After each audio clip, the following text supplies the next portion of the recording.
예, 저는 오늘 우리가 읽었던 데살로니가전서 4장 1절로 12절의 말씀을 가지고 거룩하고 우아한 사람들이라는 제목으로 함께 하나님 말씀 은혜를 나누도록 하겠습니다.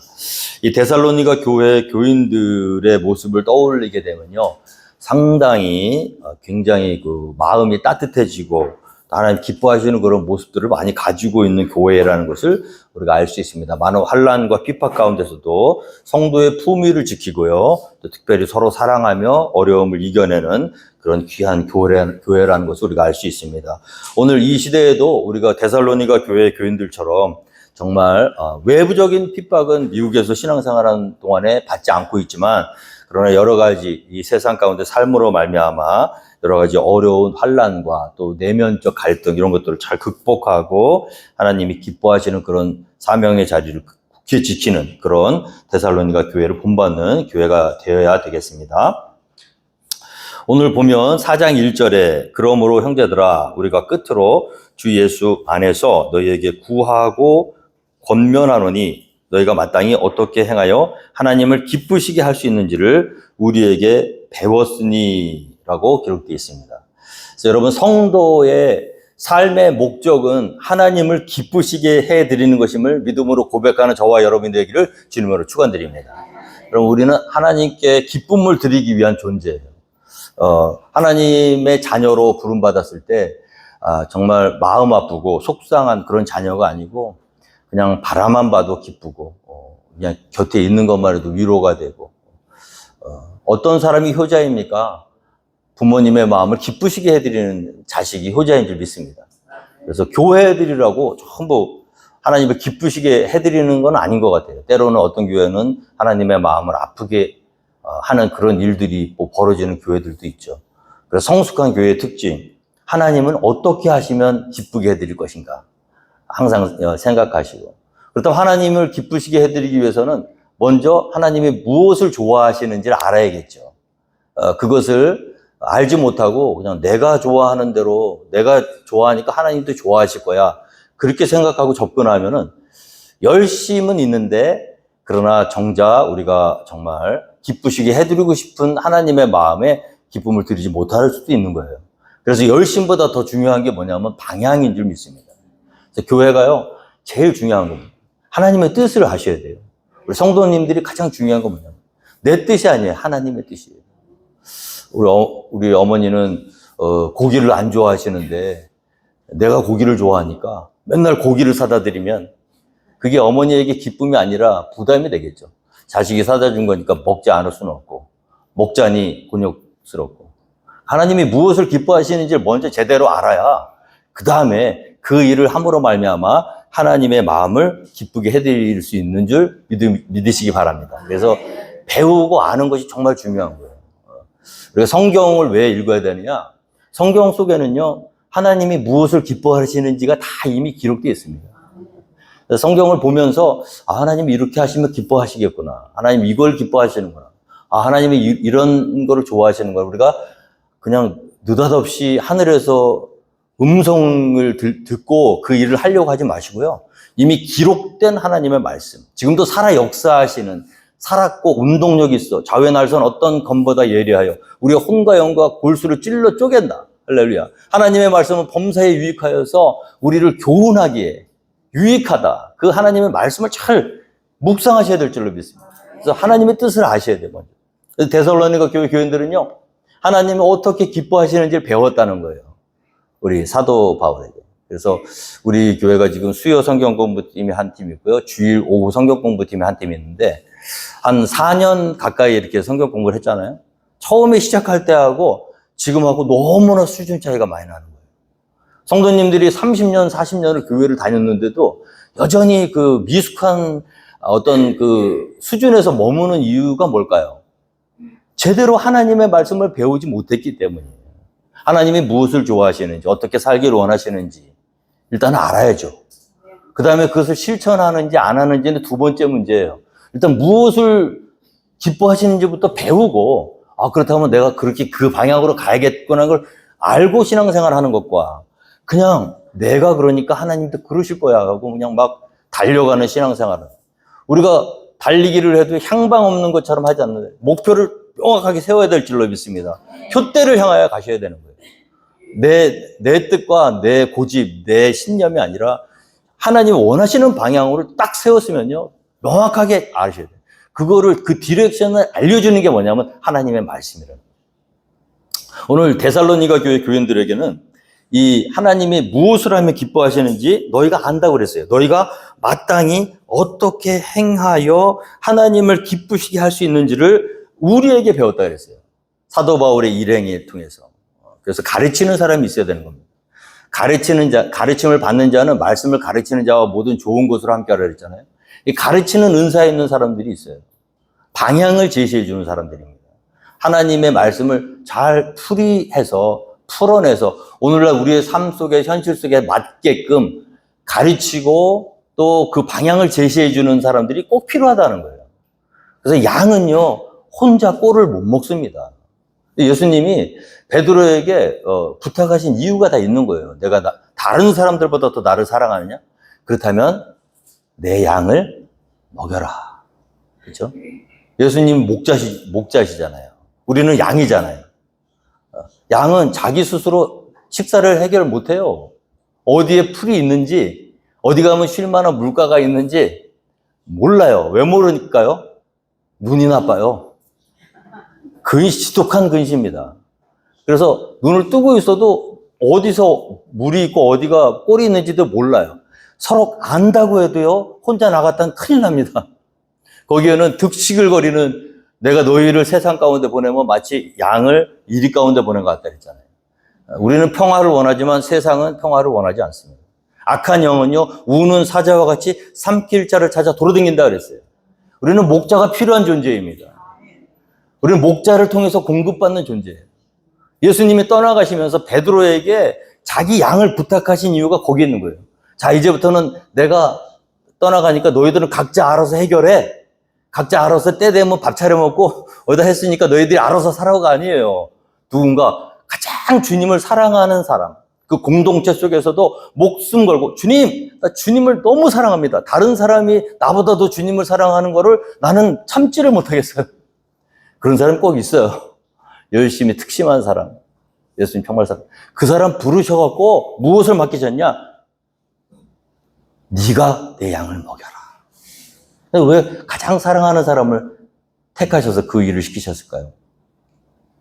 그만큼 힘들기 때문에 그렇습니다. 그래서 여러분, 말씀을 받는 자들은, 말씀을 가르치는 자들에게 좋은 것으로 함께하라는 의도가 거기 있어요. 우리는 양입니다. 누군가 우리에게 하나님의 말씀을 전해주고 먹여줘야 살 수 있는 양이에요. 그래서 그걸 잘 배우셔야 돼요.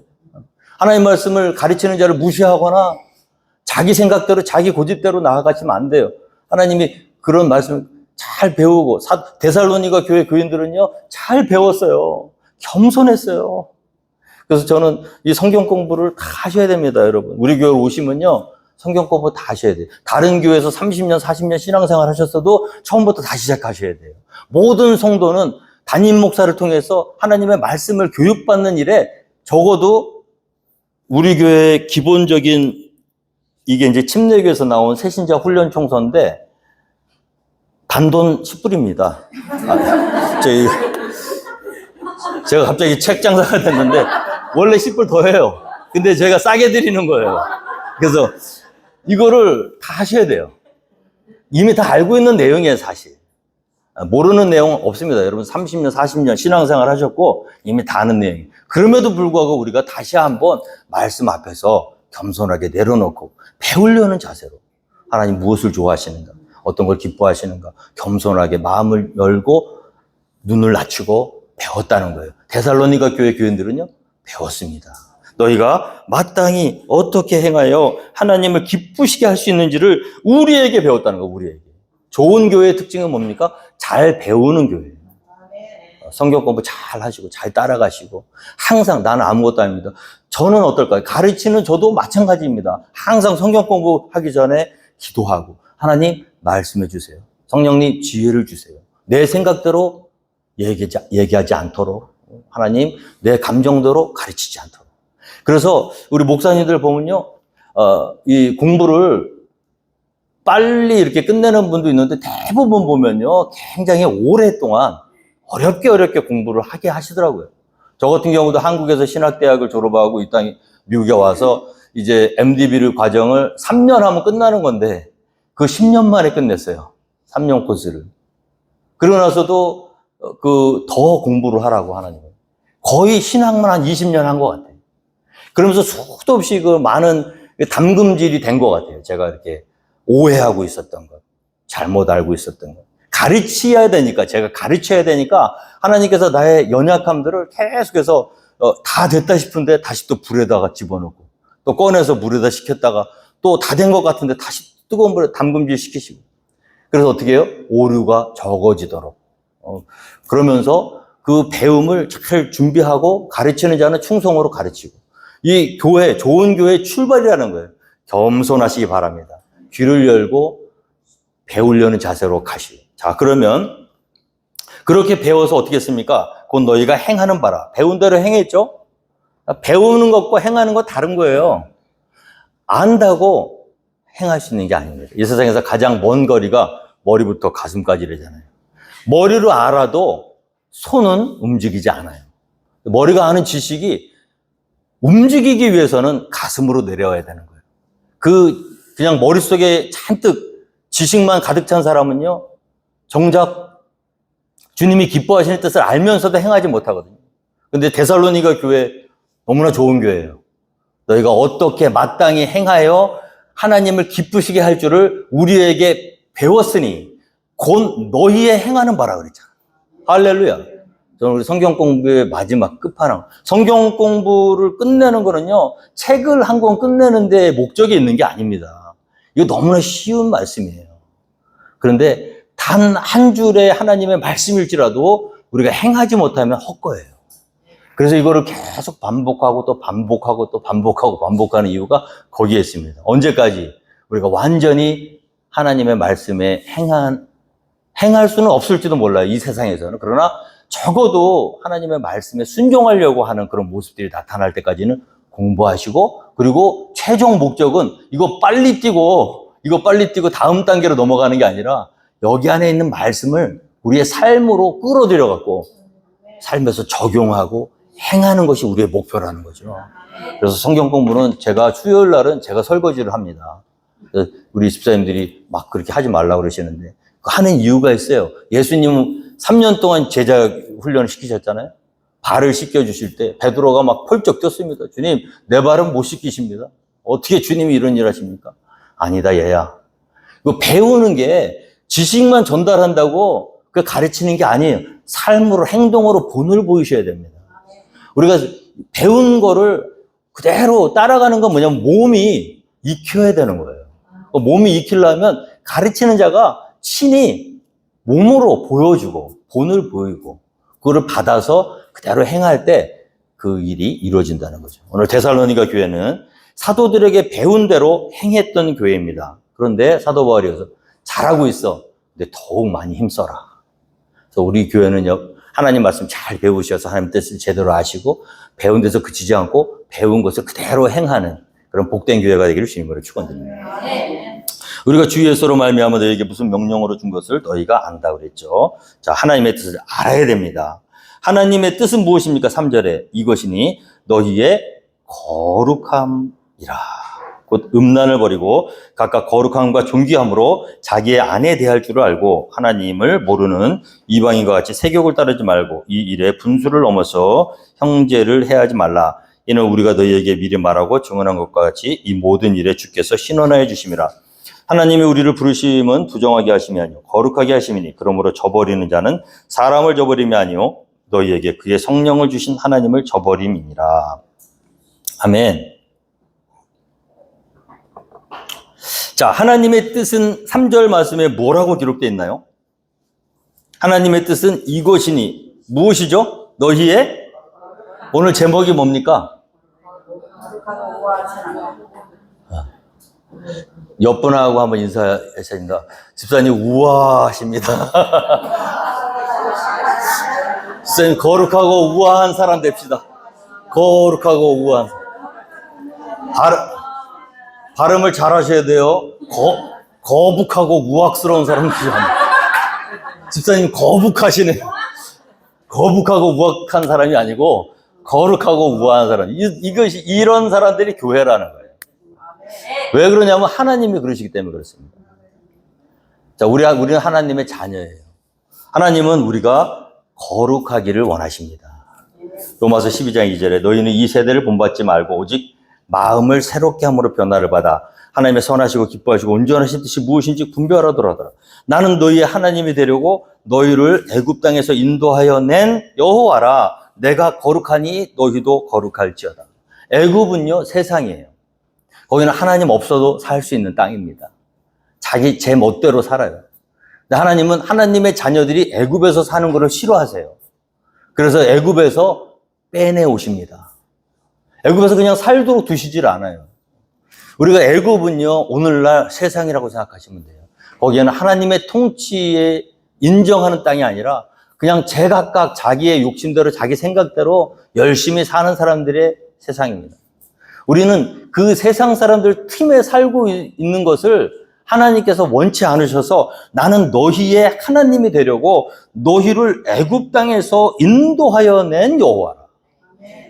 오늘 우리가 애굽에서 인도하여 냄을 받은 하나님의 자녀를 우리가 세상에서 살지 않고 오늘 이 아침에 주예전에 와서 살아계신 하나님을 높이고 찬양하고 찬양만 해도 막 마음이 뜨거워지고 일주일에 어떤 세상에서 눌림이 다 해결이 되고 막 왜 그래요? 왜 우리는 하나님 없이 못 삽니까?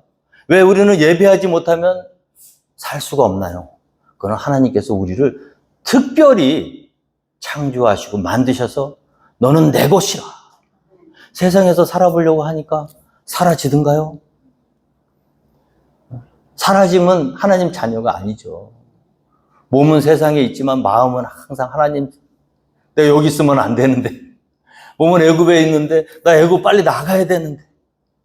하나님께서 나는 너희의 하나님이 되려고 너희를 애굽 땅에서 인도하여 낸 너희 여호와라. 내가 거룩하니 너희도 거룩할. 거룩이라는 뜻은 구별되었다는 거예요. 다르다는 거예요. 세상 사람들하고 사는 방식이 다릅니다. 물고기가요, 세상의 물고기는 다 위에서 아래로 내려가죠. 근데 우리가 거룩하게 산다는 건 뭐냐면 전부 위에서 밑으로 내려갈 때 우리는 그 거꾸로 강을 거슬러 올라가는 연어가 됩니다. 얼마나 많은 세파에 시달려야 되는지 몰라요. 세상의 시류에 몸을 맡기면 편안하게 살 수 있어요. 싸우지 않아도 돼요. 세상에서 삶이 괴롭지 않습니다. 그런데 우리가 세상에 속하지 않고 그리스도께 속해 있기 때문에 세상의 거친 세파와 물살을 정면으로 거스르는 존재가 되었다는 거예요. 그래서 너희가 세상에서는 환난을 받는다고 그랬어요. 그리스도인의 특징이 뭡니까? 그 거친 강을 뚫고요, 그 꼭대기까지 올라가서 연어가 하는 일은 뭐냐면 거기에 산란을 합니다. 그런데 그 거친 그 세파를 뚫고 그 강을 거슬러 올라갈 때 처음에는 엄청나게 많은 수가 출발하거든요, 바다에서. 근데 막상 그 꼭대기 산란하는 장소까지는 몇 마리 도착을 못해요. 왜 그럴까요? 중간에 전부 엄청난 물살에 떠밀려 가기도 하고요. 곰에게 잡아먹히기도 하고요. 기진하고 탈진해서 쓰러지고. 100마리가 출발하면 한두 마리 올라갈까 말까 해요. 근데 놀라운 거 뭐냐면 끝까지 올라간 그 연어 한 마리가 엄청나게 많은 알을 낳는 거예요. 그래서 한 사람이 변화되면 한 알의 밀알이 땅에 떨어져 죽으면 엄청나게 많이 열매를 맺는 겁니다.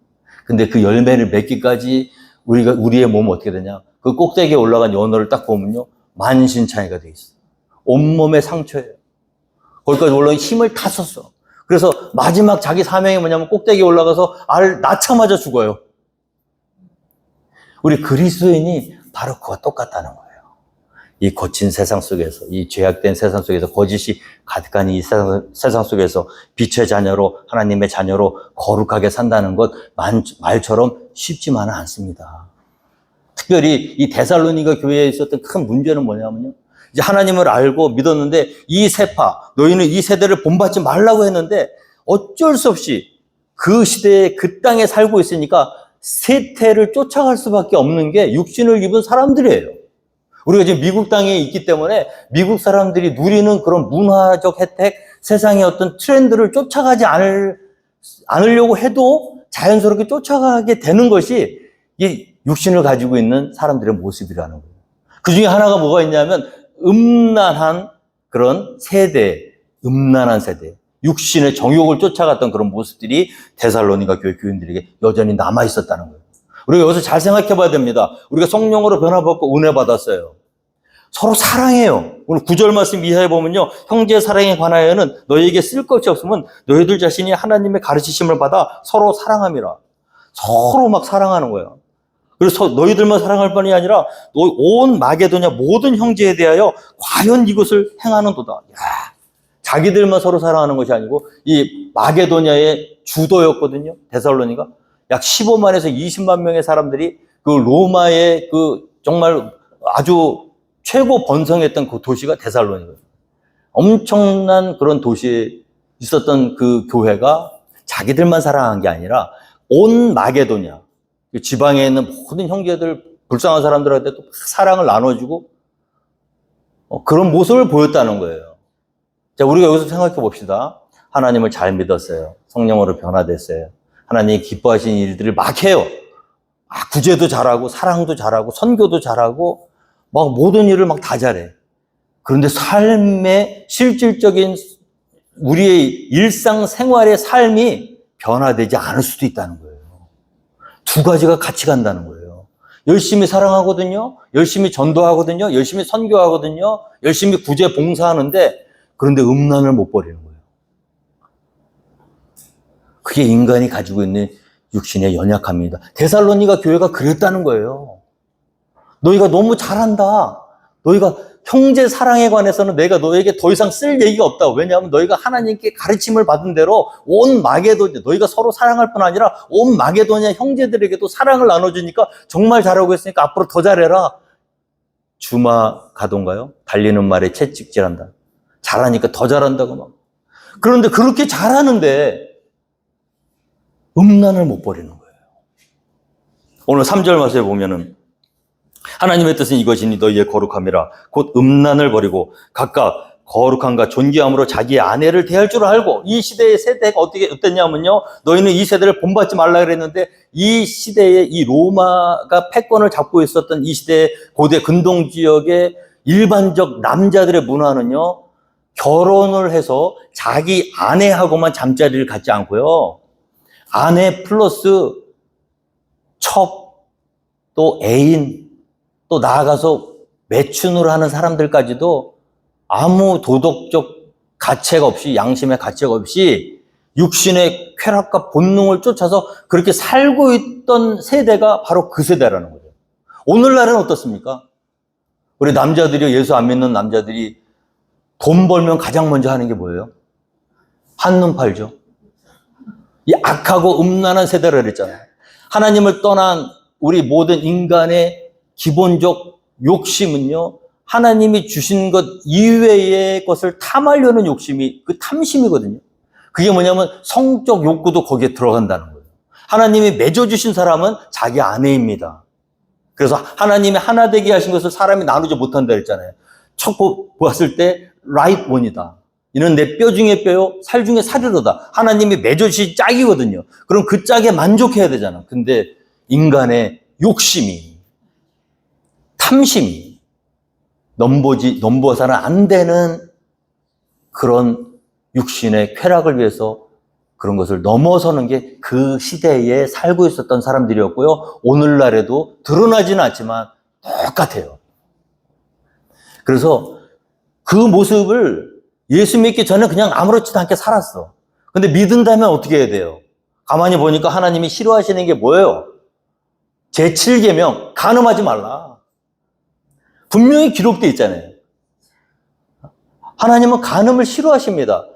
일부일처제 하나님이 허락하신 그 아내를 거룩하고 존귀하게 생각하고 자기 몸처럼 거룩하게 대하면 되는 건데, 세태를 쫓아가서 예수 믿는 사람이 교회 안에서 성령 받았거든요. 사랑이 많아요. 일 잘해요. 그런데 그 육신의 본능을 제어하지 못하고 세상 사람들 같이 똑같이 그 일을 그렇게 했던 사람들이 데살로니가 교회 교인들이라는 거예요.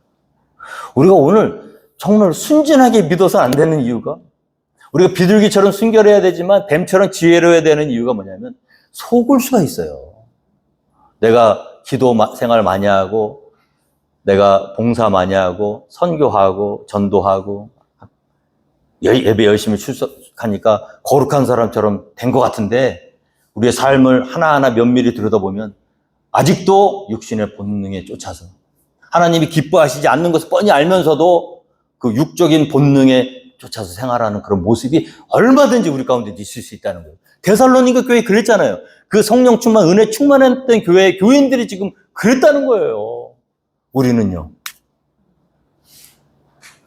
이런 말씀을 잘 보면서 우리가 도전받아야 될 줄 믿습니다.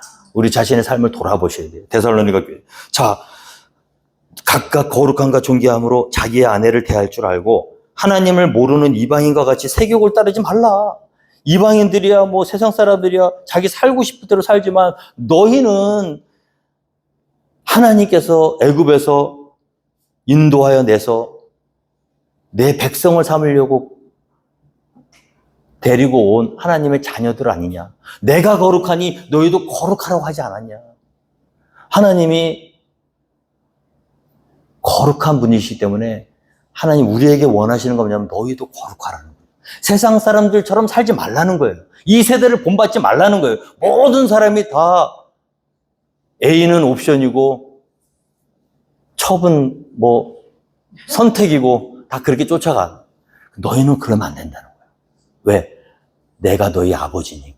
내가 거룩한 것처럼 너희도 거룩해야 된다는 거예요. 이게 분명히 하나님의 말씀 가르치고. 그래서 하나님을 모르는 이방인과 같이 세욕을 따르지 말라. 이 일에 분수를 넘어서 형제를 해하지 말라. 이는 우리가 너희에게 미리 말하고 전언과 같이 모든 일에 주께서 신원하지. 여기서 한 발짝 더 나아가서 형제의 부인을요 억지로 뺏는 일도 이 시대에 있었다고 합니다. 성경학자들이. 그래서 어떤 경우에는 힘 있는 자가 힘 없는 사람을 죽이면서 아니면 핍박을 하면서 그 아내를 뺏어오는 경우도 심지어 자행했다고 그래요. 그러면서도 어떻게 해요? 능력 있고 힘이 있으면 그냥 다 모든 게 다 통과해요. 그런데 오늘 뭐라고 합니까? 이 일에 분수를 넘어서 이 도가 지나친 거예요. 바람 피는 정도가 아니에요. 남의 아내를 뺏는 거예요. 그를 해하는 거예요. 죽이고 뺏어오는 거예요. 힘과 능력이 있으면. 자, 그런 형제를 해하지 말라. 왜 그래야 되느냐? 이는 우리가 너희에게 미리 말하고 증언한 것과 같이 이 모든 일에 주께서 신원하여 주시며. 내가 힘이 없어서요. 힘이 센 사람한테 아내를 뺏겼어. 억울해요. 그래도 어디 하소연할 데가 없어. 권력이, 힘이 법이에요. 아브라함 시대에 그랬잖아요. 그래서 사라가 이쁘니까 아내라고 그러면은 죽이고 뺏어가니까 동생이라고 속였던 거예요. 그런 시대였습니다. 자, 그런데 누가 보고 계세요? 이 모든 일에 주께서 신원하여 주심이라. 그래서 여러분, 우리가 욕심껏 남의 것을 뺏어오면요. 그때는 내가 힘이 있고 완전 범죄로 그걸 넘어갔다 그래서 그게 끝난 게 아니에요. 언제 그것이 드러나느냐? 하나님 앞에 심판대 앞에 나아갔을 때 다 드러나는 거예요. 그리고 하나님이 그 억울함을 갚아주십니다. 뺏은 사람은 어떻게 될까요? 당연히 책망을 받고 벌을 받겠죠. 자, 그래서 지금 데살로니가 교회 교인들에게 하는 얘기입니다. 지금 세상 사람들에게 하는 얘기가 아니에요.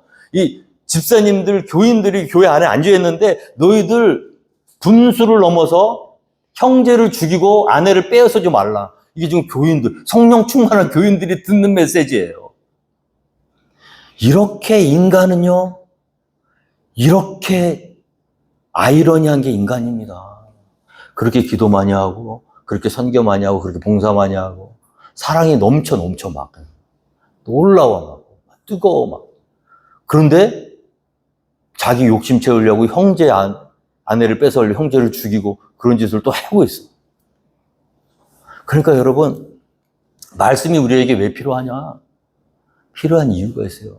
아무리 그럴듯해 보이는 사람도요, 말씀의 잣대로 딱 갖다 놓고 머리부터 발끝까지 싹 스캔을 하면 다 나와요. 그래서 말씀은 우리를 책망하고 교훈하기에 유익하다고 그랬어요. 나는 멀쩡해 보이는데 말씀의 잣대 앞에 우리가 들어가면요, 다 털립니다. 그런 모습이 데살로니가 교회에 있어요. 좀 말하기는 부끄러워요. 그냥 그거 덮어놓고 그냥 좋은 쪽만 얘기하고 싶어. 그런데 우리가 솔직해집시다. 우리 포켓몬 침략이 어떨까요? 찬양하고 뜨겁고 사랑하고 다 좋아. 근데 우리 각자의 삶에 들어가 보세요. 각자 하나님과 나 자신의 관계 속에서 데살로니가 교회 교인들 같은 모습이 없을까요? 없다고 장담할 수 있는 사람이 있을까요? 그렇다면 우리가 더욱 겸손해야죠. 말씀 앞에 머리 숙여야죠. 우리가 오늘 이 아침에 이 말씀을 뭐하러 읽습니까? 뭐하러 이 아침에 다시 한번 되새깁니까? 우리 자신을 돌아보라고. 아, 데살로니가 교회 나쁜 사람들이네. 그게 아니라 우리도 똑같겠구나. 말씀이 거울이 되어서 우리 자신 하나님 앞에 고치고 교훈받고 책망받는 그 말씀이 우리에게 필요한 줄 믿습니다. 그래서 이 모든 일에 주께서 갚아주신 걸 믿고요. 하나님 우리를 부르시면 부정하게 하심이 아니요 거룩하게 하심이니 그러므로 저버리는 자는 사람을 저버림이 아니요 너희에게 그 성령을 주신 하나님을 찾는. 자, 그런데 나는 참 정말 살고 싶은데 잘 안 되잖아요. 잘 안 되는 거는 하나님도 아세요. 그래서 하나님께서 야, 너 거룩하라 그랬더니 왜 그 모양으로 살아? 너 안 되겠구나. 그런 게 아니라 야, 너가 정말 너무 연약하니까 내가 너가 그렇게 살 수 있도록 도와줄게 하고 우리에게 주신 분이 누구예요? 성령님이에요. 우리 안에 내주 역사하셔서 우리가 나쁜 짓을 하려고 그러면 말할 수 없는 탄식으로 중보하면서 우리 속에서 함께 탄식하시고 우리 안에 거하시면서 우리가 선하고 거룩한 삶을 살도록 도와주시는 분이 계시다는 거예요. 그게 누구냐면 성령님이시라. 내 힘으로는 못 살죠. 아무리 거룩해지고 싶어도요, 우리 육신의 본능이 그렇게 만만치 않습니다. 너희는 나에게 거룩할지어다. 이는 나 여호와가 거룩하고 내가 또 너희를 나의 소유를 삼고 너희를 만민 중에서 구별하라 했습니다. 하나님께 감사하리로다. 너희가 본래 죄의 종이더니 너희에게 전하여 준 바 교훈의 본을 마음으로 순종하여 죄로부터 해방되어 의에게 종이 되었느니라. 너희 육신이 연약함으로 내가 사람이 예대로 말하노니 전에 너희가 너희 지체를 부정과 불법에 내주어 불법에 이른 것 같이 이제는 너희 지체를 의에게 종으로 내주어 거룩함에 이르라. 우리의 몸은 하나예요. 근데 우리의 몸을 누구한테 내주냐에 따라서 주인이 바뀝니다. 불법에게 내주면 불의의 병기가 돼요. 의에게, 의로우신 주님께 내어드리면 의의 병기가 되는 줄 믿습니다. 우리가 과거에 어떻게 살았습니까? 너희가 전에는 너희 육신이 연약함으로 너희에게 너희 지체를 부정과 불법에 내주어 불법에 이른 것 같이 살았는데 이제는 너희 지체를 의에게 종으로 내주어 거룩함에 이르라. 이 하나님의 말씀입니다. 오늘도 우리 앞에 있는 길은 두 가지 길입니다. 누구에게 우리 몸을 드릴 것인가? 누구에게 사용되도록 내가 내 몸을 내어줄 거냐? 마귀에게, 육신의 본능에게, 죄악의 쾌락에게 내 몸을 내어주면 우리는 불의의 병기가 되는 겁니다. 그러나 하나님께, 성령께 의지해서 내 몸을 내어드리면 우리는 의의 병기가 되는 거예요. 그래서 우리 가운데 이 성령님이 계시다는 걸 믿으셔야 돼요. 그래서 기도하셔야 돼요. 결정적인 순간에 혼자 애쓰시면 안 돼요. 기도하시면 되는 거예요. 우리 기도가 왜 쉬지 말고 기도하라 하셨냐면요. 기도 없이는 우리가 우리 몸을 컨트롤할 수가 없습니다. 1분 1초가. 그러니까 숨 쉬는 것처럼 기도하셔야 돼요. 왜? 우리 숨 쉬는 게 죄예요. 우리 인간이. 생각하는 것 자체가 죄예요. 우리가 하루 동안 살아보십시오. 선한 생각을 더 많이 하세요? 악한 생각을 더 많이 하세요?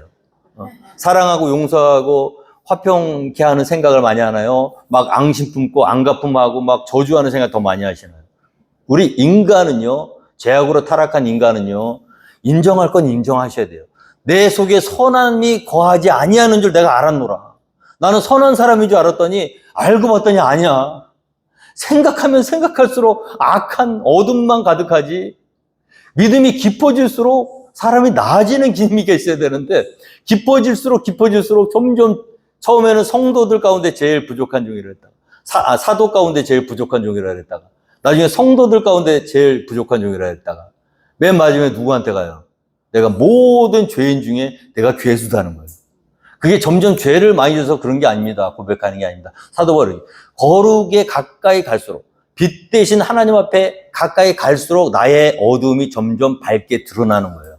그 멀리 떨어져 있을 때는 잘 안 보이니까 나 그럭저럭 괜찮은 사람인 줄 알았거든요. 그런데 그 빛 대신 주님 앞에 한 걸음 한 걸음 더 가까이 갈수록 그동안 보이지 않았던 숨겨졌던 타락한 본성이 그대로 드러나니까 점점 더 사람은 겸손해질 수밖에 없는 거죠. 그게 성화예요.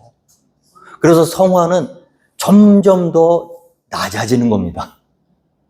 기도 많이 하고 기도 1시간 하던 사람이 2시간, 3시간 하는 게 그게 성화가 아니고요. 기도를 많이 할수록 더 죄인임을 깨닫고 더 하나님 앞에 머리를 숙이고 더 주님 의지하는 것이 성화인 줄 믿으시기 바랍니다. 그래서 하나님 말씀, 우리가 괜찮은 사람인 줄 알았더니 아니라는. 그러니까 어떻게 해요? 이거 내 힘으로 되는 게 아니구나 하는 걸 빨리 자각하셔야 돼.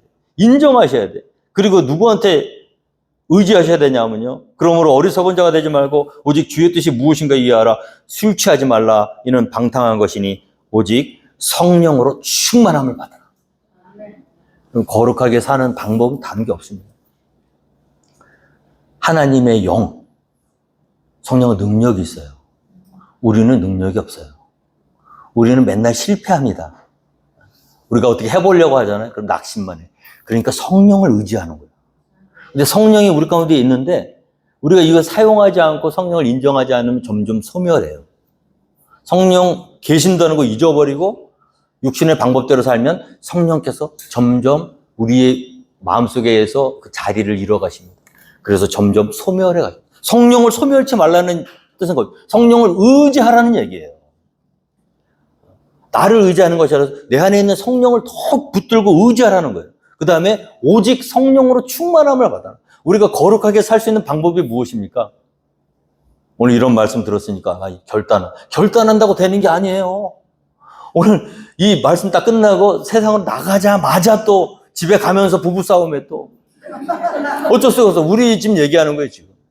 제가 설교를 했잖아요. 그럼 변화돼야 되잖아요. 근데 아무것도 아닌 일에 그러면 얼마나 실망이 되는지 몰라요. 성경 이 하나님 말씀이 뭐냐면 자꾸 의지하셔야 돼.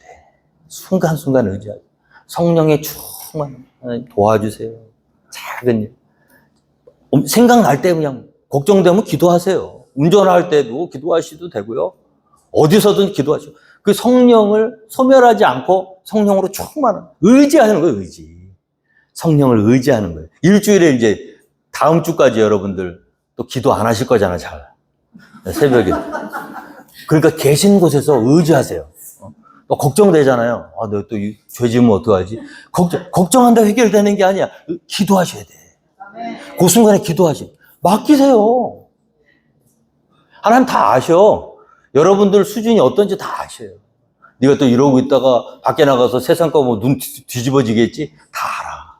근데 눈 뒤집히려고 그럴 때 기도하시는 거예요. 하나님 지켜주세요. 그럼 어떻게? 강권적으로 역사하십니다. 만날 사람은 못 만나게 하시고요. 그 사람 만나면 또 분명히 죄질 텐데 만나러 가는데 오다가 펑크 났다든지 그런 식으로 성령께서 개입해 주시는 거예요. 그러니까 우리는 의지만 하면 돼. 의지만. 오늘 보세요. 뭐라고 합니까? 그러므로 저버리는 사람은 사람을 저버림이 아니요 너희에게 그의 성령을 주신 하나님을 저버려. 그러니까 우리가 거룩한 삶을 살지 못하는 거 자꾸 육신 쪽으로 쫓아간다는 거는 그 육신을 이기고 성령의 법을 따라갈 수 있는 능력을 주신 성령님을 저버리는 거예요. 하나님을 저버려요. 우리가 돌아오는 주간에 또 한 주간 또 우리가 삶을 살아야 될 텐데 얼마나 성공할지 얼마나 잘 살지는 아무도 몰라요. 우리는 다 연약해요. 근데 오늘 이 말씀을 기억하십시오. 저버리는 자는 사람을 저버림이 아니요 너희에게 성령을 주신 하나님을 저버립니다. 다 이길 수 있도록 하나님이 다 주신 거예요. 그러면 결정적인 순간에 기도만 하면 돼요. 오늘 마지막으로 자 11절에 또 너희에게 명한 것 같이 조용히 자기 일을 하고 너희 손으로 일하기를 힘쓰라. 이는 외인에 대하여 단정히 행하고 또한 아무 궁핍함이 없게 하려 함이라. 교회는요 조용하셔야 됩니다. 성도들은요 막 시끄러우면 안 돼요. 사람이 많이 모여 있어도 조용한 교회가 있고요. 사람은 적은데 시끄러운 교회가 있어요. 조용하다는 건 뭐예요? 오늘 자 조용히 자기 일을 하고 결혼하고 티를 내지 말고 각자 겸손하게 자기가 할 일, 그다음에 자기 손을 놀려야 돼요. 일을 해야 돼요. 이 당시에 데살로니가 이 잘못된 재림 신앙이 그 교회 안에 들어가지고 일을 안 해, 사람들이. 주님 바로 오실 텐데 뭐하러 고생해? 일 안 해. 그 외부 사람들이 보기에 광신도적인 거예요. 우리 그리스도인들이요, 이 교회가 세상 사람들에게 영향력을 제대로 미치려면요, 폐를 끼치면 안 됩니다, 적어도. 오히려 도움이 돼야죠. 그렇죠? 이 세상 사람들이 딱 보기에 저 사람들이 조용해. 근데 큰 소리도 안 나. 오늘 말씀의 제목이 뭡니까? 우아하다는 게 뭐예요? 목소리, 콧소리 내면서 사모님, 운전해, 김기상아, 막. 그게 우아한 게 아니라, 이게 화려한 것과 우아한 것은 달라요. 기품입니다. 품격. 그리고 교회가 왜 오늘날 세상 사람들에게 영향력을 끼치지 못하고 전도가 안 되느냐? 세상 사람들이 보기에 별로 그렇게 매력적이지가 못한 거예요. 근데 시끄럽게만 하고 막 그냥 떠들기만 하고. 그런데 사실은 이 교회가 세상 사람들을 어떻게 비춰야 되냐면 뭔가 자기들에게는 없는 그런 고상한 막 그냥 악다구니처럼 달려들어서 하나라도 더 움켜쥐려는 이 세상 그 틈바구니에서 조용히 자기 것을 포기할 줄도 알고. 세상 사람들 보기에 이상한 거야, 저 사람들은. 뭔가 좀 품위가 있어. 뭔가 좀 달라, 뭔가. 그런 모습이 보여야 될 줄로 믿습니다. 그래서 그런 것들이 통해서 하나님께 영광 올려드릴 수 있는 거예요. 그리고 보면 식사하는 거 한 가지만 해도요, 디저트는 이따가 밥 먹고 와서 먹어야지 하고 가보면 없어. 그럼 안 돼요. 우리 교회 얘기하는 거 아닙니다. 그러니까 좀 품위가 있어야 돼요. 밥도 막 와구와구 그냥 막 달려들어서 막 그냥 막 하나씩 더. 우리가 지금 이제 6.25 때가 아니잖아요, 지금. 그렇죠? 약간 좀 고상해질 필요가 있다고요. 좀 이렇게 밥도 좀씩 드시고 좀 막 그냥 막 이만큼. 그러면서 또 제가 또 제 모양 갖고 오더라고. 저도 회개하겠습니다. 그러니까 좀 뭔가 좀 사람들이 보기에 달라야죠. 예수 믿는 사람들이라면. 그래야 뭔가 전도도 되고 뭐 하나님께 영광도 되고 할 거 아닙니까? 이는 외인에 대하여 단정히 행하고 또한 아무 궁핍함이 없게 하려 합니다. 오늘 거룩하고 우아한 사람들이 모여있는 곳이 교회입니다. 세상 사람들이요, 우리 교회 한번 이렇게 딱 보면요, 야, 저 교회는 세상에 없는 우아함이 있어. 단정해, 거룩해. 뭔지 모르겠어요. 제가 이 말씀을 준비하다가 어떤 목사님께서 이 예화를 들은 거를 제가 한번 잠깐 소개를 해드리고 마치려고 합니다. 우리 지학순 주교님이라고, 천주교 주교님, 예전에 이제 그 군사정권 시절에 이제 민주운동도 많이 하시고 했던 주교님이 계신데요. 이분이 강원도 원주역에 있는 그 주교관에서 이제 묵으시면서 이제 있었던 일이라고 해요. 근데 그 원주역 바로 앞에는 뭐가 있냐면 해방촌이 있대, 해방촌. 그 집장촌, 여성들 몸을 파는 그런 해방촌. 연주역 딱 내리면 그 역전을 가면은 막 여자들이 오는 거예요. 와가지고 막 남자들한테 호객행위를 하는 거죠. 그리고 해방촌 뒤에는 법원이 있고요. 법원 옆에가 주교관이 있어서 이 주교님이 내리면 항상 원주역 이렇게 내리면 그 저녁 때 거기를 가면 이제 막 여자들이 달라붙으니까 그쪽으로 바로 못 가고 삥 돌아서 다니신대요. 마치 유대인들이 사마리아를 피해가지고 돌아가 다니는 거죠.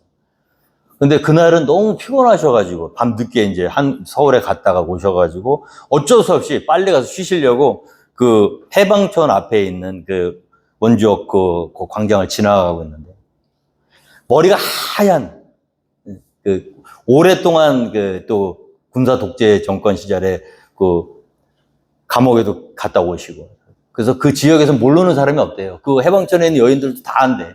그 주교님이. 워낙 유명하고, 머리도 하얗고, 그 신부님 왜 모르겠어. 근데 그 중에 어떤 한 여성이, 몸을 파는 그 여성이, 이 신부님을 좀 놀려주려고, 이제 피곤해서 가는데 잘 됐다 그래갖고, 얼른 나갔대. 나가가지고, 신부님 허리를 탁 잡으면서, 할아버지, 놀다 가세요. 그랬다는 거예요. 그러니까, 이 주교님이, 놀 틈 없다. 그러니까, 틈이 없으면, 짬이라도 내세요. 짬도 없다. 그래서, 짬이 없으면, 세례도 내세요.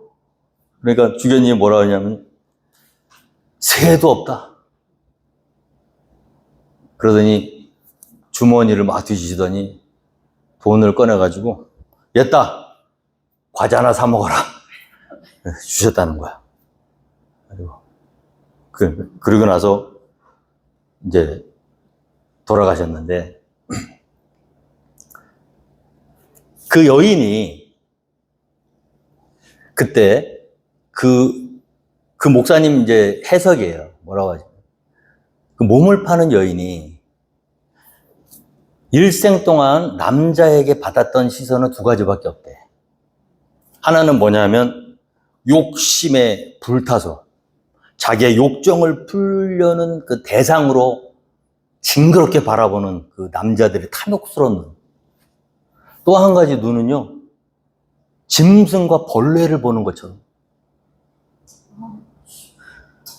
자기를 바라보는 그 남자들의 시선을, 그때까지는 그 시선밖에, 남자들에게는 두 가지 시선 외에를 받은 적이 없다는 거예요. 근데 그날 밤에 세 번째 시선이 자기를 강타한 거예요. 그게 뭐냐면 거룩하고 우아한 시선입니다. 사람을 욕정의 대상으로 바라보지 않고요, 경멸의 대상으로 바라보지 않고요, 손녀딸처럼. 그래, 네가 지금은 무슨 사연이 있는지는 몰라도 한창 공부하고 부모님 사랑받고 행복하게 살아야 되는 그 꽃다운 청춘의 그 나이에 네가 여기 나와서 이렇게 고생하는 거 보니까 내가 너무 마음이 아프다. 진심으로 그 여인을 사랑하고 자기 손녀딸처럼 그 아끼는 마음으로 손녀에게 용돈 주듯이, 남자들이 돈을 줄 때는 꼭 자기 몸을 요구하는데 그게 아니에요. 그냥 했다, 과자 하나 사 먹으라 하고 그 돈을 줬을 때 그 여인이요, 뭘 느꼈냐? 아, 다르다. 아, 이게 예수 믿는 사람들이, 예수님이라는 분은 어떤 분일까? 왜 나를 보고도 욕심을 부리지 않지? 왜 놀리거나 경멸하지 않지? 그 목사님 해석이에요, 목사님 해석. 그날 밤에 변화됐을 거라고 자기는 믿는데, 그날 모든 것을 다 정리하지 못해도요, 세월이 지는데 그날 밤에 얘따 과자 하나 사 먹으라 하고 진심 어린 하나님의 사랑으로 거룩하고 우아한 그런 품이 있는, 욕심이 아니라 품이 있는 주님의 사랑, 하나님의 사랑으로 그 돈을 10,000원을 줬는지 5,000원을 줬는지 몰라요. 그 과자 사 먹어 하고 줬던 그 돈을 받았던 그 여인은 분명히 변화되었을 거라는 거예요. 저도 믿습니다, 그거를. 여러분, 지금 세상 사람들은요, 우리에게 바라는 게 뭘까요? 거룩하고 우아한 사람들, 자기들하고 다른 걸 바라는 거예요. 교회 안 다니는 사람들은요, 자기들은 교회를 안 다니는데 교회 다니는 사람이 왜 그래? 교회 다니는 사람 뭔가 좀 달라야지. 은혜는 많이 받았는데, 그 목사님이 참 재밌어요. 은혜는 받았는데 물 바가지는 절대 못 줘라는 또 비유가 있어요. 무슨 말이냐면, 어떤 사람이 목욕탕을 갔는데 물 바가지가 없더래요. 샤워를 해야 되는데. 근데 어디서 이렇게 보니까 구석에 어떤 할머니가 2개를 갖다 놓고 쓰더래. 그래서 조심스럽게 가가지고 할머니 물 바가지 하나도 없어서 그런데 하나 좀 주시면 안 돼요? 그렇게 물어봤대. 그랬더니 그 할머니 갑자기 화를 내시면서 내가 쓰고 있는 거 안 보여? 내가 먼저 쓰고 있는데 나도 돈 내고 와서 쓰는데 왜 내가 쓰는 거 달라고 그러냐고 화를 내셔서 찍소리 못하고 돌아와서 마음이 상한 채로 대충 샤워하고 나갔다는 거야.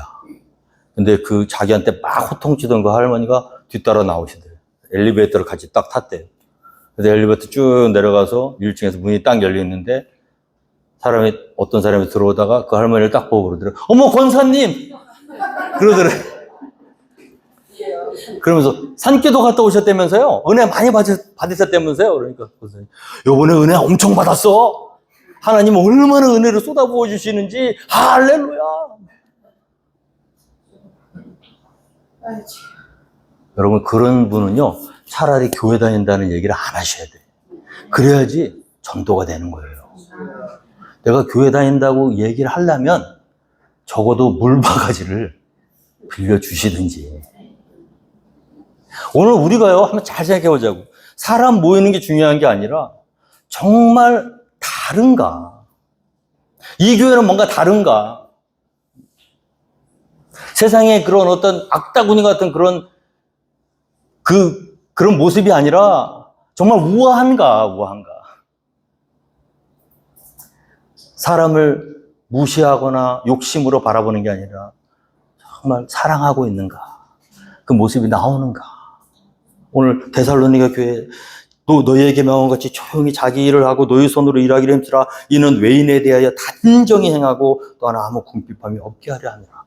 본이 되셔야 됩니다. 거룩하고 우아한 모습으로. 그래서 사람들을 막 무슨 집회를 해서 끌어오는 게 아니라 저절로 오게 하세요.